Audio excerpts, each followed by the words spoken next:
Well, the left has a new narrative. Are you well-read? Are you fit? Are you responsible? Well, obviously, you're a Republican and a conservative. Get out of my face. I can't stand to look at you any longer. Hi, everybody. I'm Bill Whittle here with Steve Green and Scott Ott.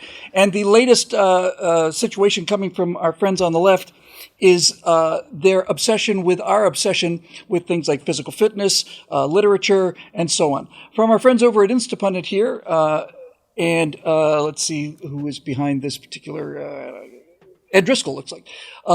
We see more and more cases where, for example, we have a headline here from The Nation. Why is the right obsessed with epic poetry, like, Lord of the Rings or Homer's Odyssey or so on? And here's another one. Do you boast about your fitness? Watch out. You'll unavoidably become right-wing. There's a subtext here from the author, who doesn't look like she's particularly fit. I'm not sure what exercise does for your body, but I do know what it does to your personality, and it's not pretty. And neither are you, madam. She volunteered into this fight, so she's going to get a little pushback. Objectively unpretty. Okay, fair enough. We'll let the viewers be the judge. I saw the headshot on her byline, and maybe I'm not going to defend Bill's bringing it up in public, but his judgment is on. I call him like I see. But this is in fact more and more the case. If you are against criminal activity, you're a right winger. If you are in favor of physical fitness and you think you should be your body should be at a healthy weight, then that makes you a right winger. If you take care of yourself, that makes you a right winger. If you are deep into classical literature, you're a right winger. Steve, I don't know how we're paying the left to come up with this new messaging that they've had for the last year or so, but whatever we're spending on it, I think we need to increase the budget. Oh, it's worth every penny. Yeah, this is one of those devious era, 2004 era Karl Rove ops, isn't it? It's got to be. They can't be this stupid. They can. I know, and I know they can. I say that knowing it's somehow true. I guess this is what happens when your entire platform is opposed, and this is what progressivism, wokeism, whatever the current label you want to use is, when your entire platform is opposed to normalcy, you have to reactively knee-jerk against all of the things that go with it. And what they've managed to achieve, Bill, here, and give them credit for this, what they've managed to achieve is the impossible. They have made guys like us cool. That's right. Wow, thank you. That's some heavy lifting, man. I'm going to start strutting around, man. Yeah, I'm feeling pretty good. This takes me on a little bit of tangent. I remember when that the whole epic poetry thing became the latest smear against conservatives. Oh, you like Lord of the Rings. So I made my wife rewatch the extended versions in January. I'm lying. She made me watch them. And then I thought, oh my God, you know what I haven't watched yet is The Green Knight, which is this movie that came out 4 or 5 years ago, got great reviews. It was this it's supposed to be this modern retelling of the story of Sir Gawain, which I always thought was Sir Gawain, but it's pronounced Garwin properly. Oh, I didn't know that. Yeah, me either. And this movie was brilliantly shot, brilliantly acted, and spoiler alert, they ruined it at the end. Because there is a moral to the tale of Sir Gawain, and they made it a cliffhanger instead, where you don't know whether or not Sir Gawain gets the end that he deserves by finally learning what honor is and what commitment is and all of these wonderful things. And I had to get that out there because I think that's the kind of thing that the left revels in, what the progressives, what the wokesters revel in, is you take a timeless story and you dress it up in all the Hollywood goodness, all the cinematography, all of the acting talent, all of the directing skill, and then at the end, you ruin it. Right. And I will tell you, next January, when Melissa and I are in our annual hermit phase after the holidays are over, next January, we will go back and we will watch the extended editions of The Lord of the Rings again. And since it's been a few years, I'm going to read the books again, too, to go with it as my companion pieces. The thing I will not do is rewatch The Green Knight, because I'm just too damn cool.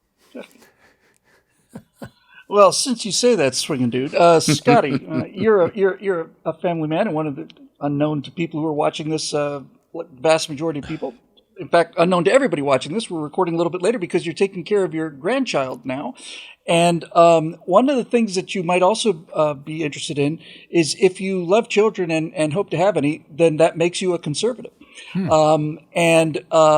And if you're in favor of protecting your children, that makes you a conservative. And if you stand up for your wife and protect her and put yourself between her and danger, that also makes you a conservative. And as Steve has pointed out, I'm starting to run out of things that I want to be, that the left is calling me a conservative for. You know, it was funny because I didn't know you were going to do this topic today. And I was thinking about this on my 4-mile walk this morning at 6:30 a.m. because I walk at 6:30 because I want to make sure I'm at work on time. You know, that's the responsible thing to do. That also makes you a right-winger, I might point out. You're so cool. You don't have I'm time walking, blindness. I'm listening to this biography of Leonardo da Vinci, and I just thought, you know, what a blessing that I have these 4 children. What a blessing I live in a country where nobody knows how many weapons I have, and nobody's coming after them. You know, these are the kinds of things that I used to think made me like a super geek. I had no idea how cool I was, and this fits me. I slip into this like a comfortable pair of bell-bottom trousers. I just think that it's so funny that they would take all these admirable qualities. Why not brand us with some of the, you know, offbeat things that people on the right would do? And honestly, you have never bragged about your physical fitness as much as a vegetarian has bragged about his diet. Yeah. Advance the vegan core. Put them in the front. Put them in the front to soak up the arrows. So look, I've been saying for a long time that it's incredible to me that this culture war is as close as it is when conservatives are we're selling loud guns, fast cars, and hot women. And how do you not win with a message like that? But I'll tell you what saddens me a little bit. And what saddens me a little bit is that we don't have somebody here who I really wish could have seen this happening. And that's P.J. O'Rourke.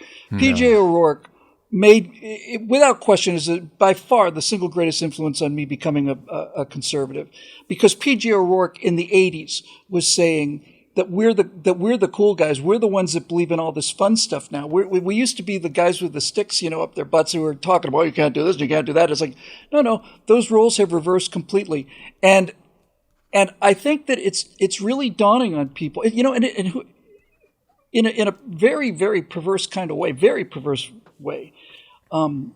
You find that people who are incarcerated for murder, mass murders, especially serial murders, and especially this guy whose name eludes me, the Italian guy who shot the insurance executive, is getting thousands and thousands of love letters from liberal women who don't even understand that they're looking for strength and masculinity among the beta males that surround them and back their feminism all the way to the hilt. It's honestly just plain biology expressing itself, and you can't beat the biology out of people. Although God knows they continue to try, and I say keep at it, left-wing friends. Next thing you know, they're going to be telling us, you know, hey, you conservatives riding around on your motorcycles, drinking your scotch and picking up hot babes, and bring it on, man, bring it on. We're becoming once again a nation of steely-eyed missilemen, and we know who they are, and we also know who they aren't. For Steve Green and Scott Ott, I'm Bill Whittle. Thanks for joining us, and Stay groovy out there, you rockin' conservative studs, you.